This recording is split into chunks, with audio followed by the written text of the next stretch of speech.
Let's see this question. Suppose S1 and S2 are two unequal circles. AB and CD are the direct common tangent to these circles. A transverse common tangent PQ cuts AB in R and CD in S. If AB is 10, then RS is equal.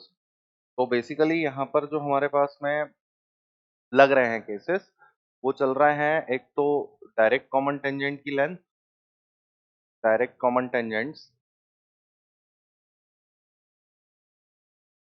They are equal in length. तो जो A B की length है वही हमारे पास में C D वाली जो common tangent दी हुई है डायरेक्ट कॉमन टेंजेंट उसके बराबर हो जाएगी।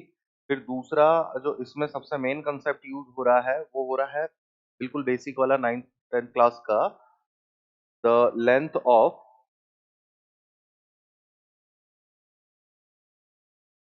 Tangent from a point to a circle are equal. तो जो पूरा क्वेश्चन का बेस है वो सेकंड वाले पॉइंट पर मेजर चल रहा है। अब मैं यहाँ पे कुछ डेटा मैं इस फिगर को लेके देख रहा हूँ। अब देखिए यहाँ पे हमारे पास में ए बी की लेंथ 10 दी हुई है। ए बी की लेंथ अगर 10 है तो दूसरी जो कॉमन टेंजेंट है आपकी डायरेक्ट वाली सी डी उसकी लेंथ भी 10 के इक्वल होगी। पहले डेटा लिख लेते हैं। अब ये आर पॉइंट के रिस्पेक्ट में मैं बात कर रहा हूँ। आर से लेकर बी तक की जो टेंजेंट है उसकी लेंथ आर से लेके जो क्यू की टेंजेंट है उसकी लेंथ के बराबर होगी। इसको हमने मान लिया एक्स के इक्वल, ये सपोजिशन लिया हुआ है। अगर मैं आर से लेकर बी तक की लेंथ जो है वो एक्स मान रहा हूं तो ए से लेकर आर तक की लेंथ जो है वो 10 माइनस एक्स के इक्वल हो जाएगी। टोटल ए बी आपके पास में 10 था, तो ए आर की जो लेंथ है वो 10 माइनस एक्स के इक्वल हो गई। और आगे देखिए, आर से इस वाले सर्कल पर टेंजेंट बनी है आर ए, और आर से इस वाले सर्कल से इसी इस वाले पॉइंट से इसी सर्कल पर टेंजेंट बनी है आर पी। तो आर से लेकर पी तक की लेंथ भी 10 माइनस एक्स के इक्वल है। ये तो हमारे पास में आर पॉइंट के रिस्पेक्ट में बात हो गई। अगर आर बी मैंने एक्स माना है, आर क्यू एक्स माना है, ए आर 10 माइनस एक्स हो गया, तो आर पी भी हमारे पास में 10 माइनस एक्स हो गया। अब आगे देखिए, अब हम इधर वाले सेकेंड सर्कल में इस एस पॉइंट की बात कर रहे हैं। एस पॉइंट से लेकर सी और एस पॉइंट से लेकर पी तक का डिस्टेंस हम y फिर से अज्यूम कर लेते हैं, तो ये y के इक्वल हो गया हमारे पास में। अब s पॉइंट से और कहां कहां पर टेंजेंट जा रही है, तो s पॉइंट से टेंजेंट जा रही है एक q पे एस क्यू, और s पॉइंट से टेंजेंट जा रही है दूसरे वाले पर एस डी। अब एस क्यू और एस डी की लेंथ भी आपस में इक्वल है, तो एस क्यू और एस डी की लेंथ कितनी है, तो एस से लेकर क्यू तक के लिए एक तो पी क्यू लगेगा और पी एस लगेगा। तो मैं पी क्यू की लेंथ पता कर चुका हूं, पी क्यू कितना बताया था हमने, P से लेकर Q तक की जो डिस्टेंस है वो हो गई,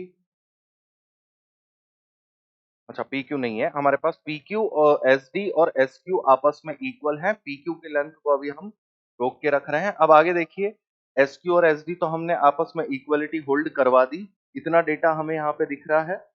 आगे के केस के लिए फिर से देखते हैं इसको।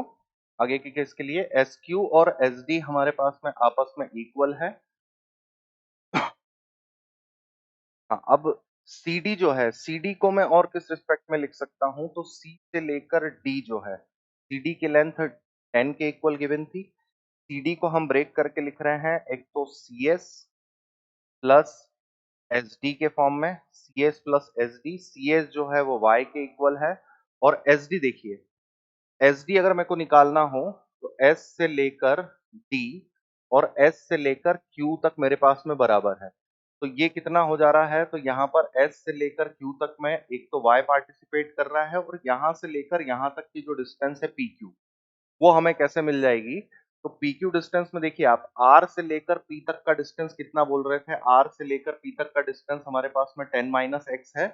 तो PQ डिस्टेंस जो है वो 10 माइनस 2x के इक्वल हो गया। ये मेरे पास में डिस्टेंस आ रही है PQ। तो SD वाली डिस्टेंस हो गई आपके पास में 10 माइनस 2x प्लस y के इक्वल। ये CD वाली कंडीशन से आ रहा है। अब इसमें 10 10 दोनों तरफ से कैंसिल हो गया, मुझे रिजल्ट मिल रहा है कि x और y आपस में बराबर। अब हम आ जाते हैं अपने मेन पार्ट पे। हमें जो कैलकुलेट करने के लिए बोला था वो इतने सारे डेटा में से निकालना पड़ रहा है। हमें लेंथ निकालनी है r से लेकर s तक की। तो r से लेकर s तक की लेंथ को ब्रेक करके मैं लिख रहा हूं।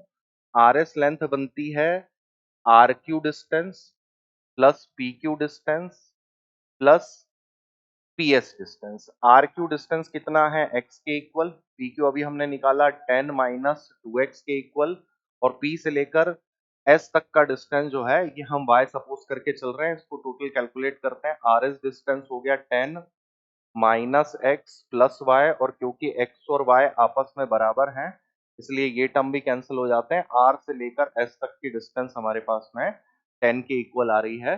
तो जो आंसर हुआ rs की लेंथ 10 के इक्वल। और क्वेश्चन जो था बहुत अच्छा है और कंसेप्ट पे चल रहा है। तो मेजर कंसेप्ट यही है, the length of tangent from a point to a circle are equal. अलग अलग जगह से पॉइंट को सर्कल के लिए काउंट कर लिया, और डायरेक्ट कॉमन टेंजेंट की लेंथ जो है वो आपस में इक्वल होती है, ए बी और सी डी आपस में बराबर है। तो सिर्फ डेटा बेस्ड क्वेश्चन था, देखिए इसे एक बार।